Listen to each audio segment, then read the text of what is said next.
নমস্কাৰ মই পৰৱৰ্তী আৰু স্বাগতম জনাইছো আপোনাৰ আৰু মোৰ অৰ্থাৎ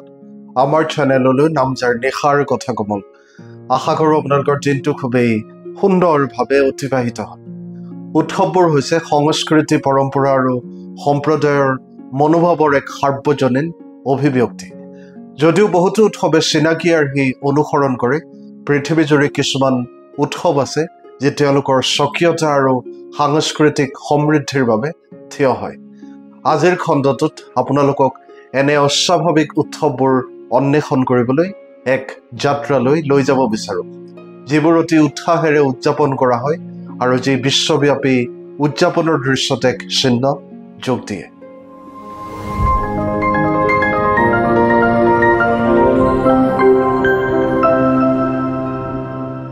প্ৰথমে উল্লেখ কৰোঁ স্পেইনত উদযাপন হোৱা লা টমেটিনা প্ৰতি আগষ্ট মাহত স্পেইনৰ সৰু বুনল চহৰখন বিশ্বৰ সৰ্ববৃহৎ খাদ্য যুঁজ লা টমেটিনাৰ সময়ত ৰঙা সাগৰলৈ ৰূপান্তৰিত হয় হাজাৰ হাজাৰ অংশগ্ৰহণকাৰীয়ে ইজনে সিজনক অত্যাধিক পকা বিলাহীৰে নিক্ষেপ কৰিবলৈ একত্ৰিত হয় যাৰ ফলত এক আনন্দদায়ক আৰু বিশৃংখল দৃশ্য সৃষ্টি হয় এই উৎকৃষ্ট উৎসৱটো স্পেনিছ আনন্দ আৰু সৌহাৰ্যৰ আত্মাৰ প্ৰমাণ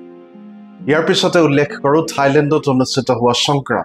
সংক্ৰান অৰ্থাৎ থাই নৱবৰ্ষ এক বৃহৎ পানীৰ যুঁজৰ সৈতে উদযাপন কৰা হয় এপ্ৰিলত অনুষ্ঠিত হোৱা এই উৎসৱটো সকলো বয়সৰ লোকে ইজনে সিজনক পানীৰে নিয়ন্ত্ৰণ কৰাত লিপ্ত হয় যি যোৱা বছৰৰ পৰিষ্কাৰকৰণ আৰু এক নতুন বছৰক স্বাগতম জনোৱা আৰু আৰম্ভ কৰাৰ প্ৰতীক হয় ৰাস্তাবোৰ হাঁহি আৰু পানীৰ ৰঙৰ আনন্দেৰে সজীৱ হৈ উঠে ঠিক তেনেদৰে স্কটলেণ্ডত উদযাপন হয় আপ হেলি এই উৎসৱটো জানুৱাৰীত ছেটলেণ্ডৰ লেৰিকত অনুষ্ঠিত হয় আৰু ই হৈছে এক বাৰ্ষিক ভাইকিং অগ্নি উৎসৱ অংশগ্ৰহণকাৰীসকলে ভাইকিংছৰ দৰে পোছাক পিন্ধে বিস্তাৰিত পোছাক আৰু হেলমেটৰ সৈতে সম্পূৰ্ণ কৰে আৰু মছাল অৰ্থাৎ ভূতা বা যাক আমি জোৰ বুলি কওঁ সেইবোৰ লৈ ৰাস্তাৰ মাজেৰে যাত্ৰা কৰে উৎসৱটো তেখেতসকলৰ ইউল ঋতুৰ সমাপ্তিৰ প্ৰতীক ঠিক তেনেদৰে মেক্সিকোত অনুষ্ঠিত হয় দিয়া দে লছ মুয়েৰ্টছ 1 আৰু 2 নৱেম্বৰত উদযাপন কৰা ডিয়ে ডে লছ মুয়েৰ্টছ বা ডে অফ দ্য ডেড হৈছে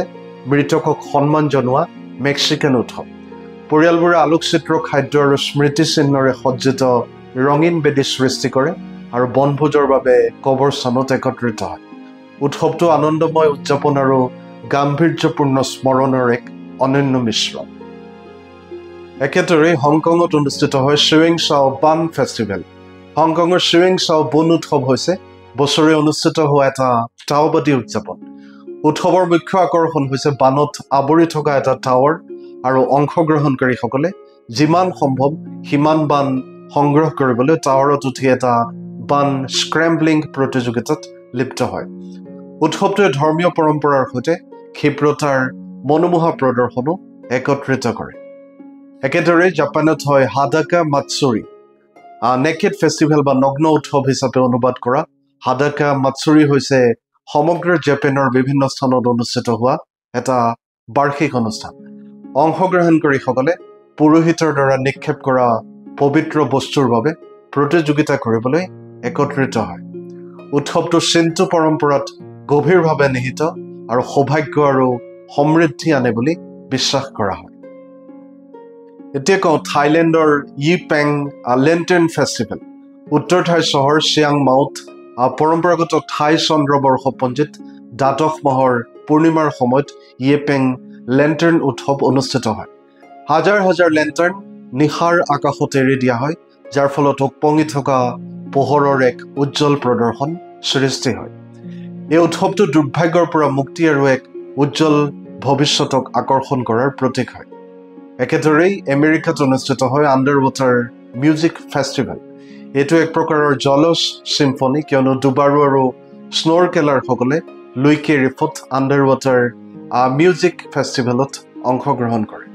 য'ত ডুব যোৱা সৰু আৰু ফ্লোটিং বাদ্যযন্ত্ৰই এক অনন্য সামুদ্ৰিক সংগীতানুষ্ঠানৰ অভিজ্ঞতা সৃষ্টি কৰে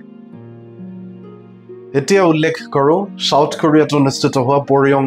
মাড ফেষ্টিভেল এই উৎসৱটো হৈছে বোকাৰ উন্মাদনাৰ বিষয়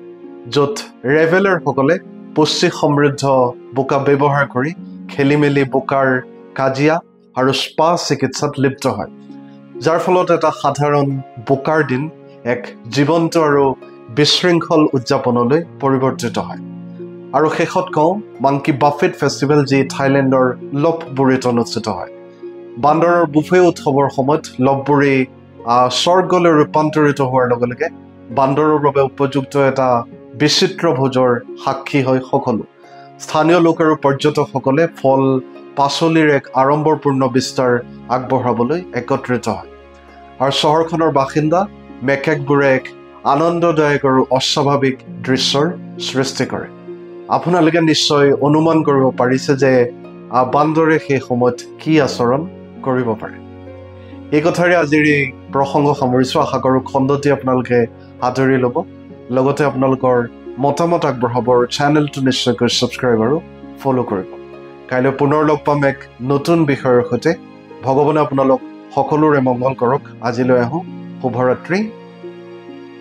ধন্যবাদ।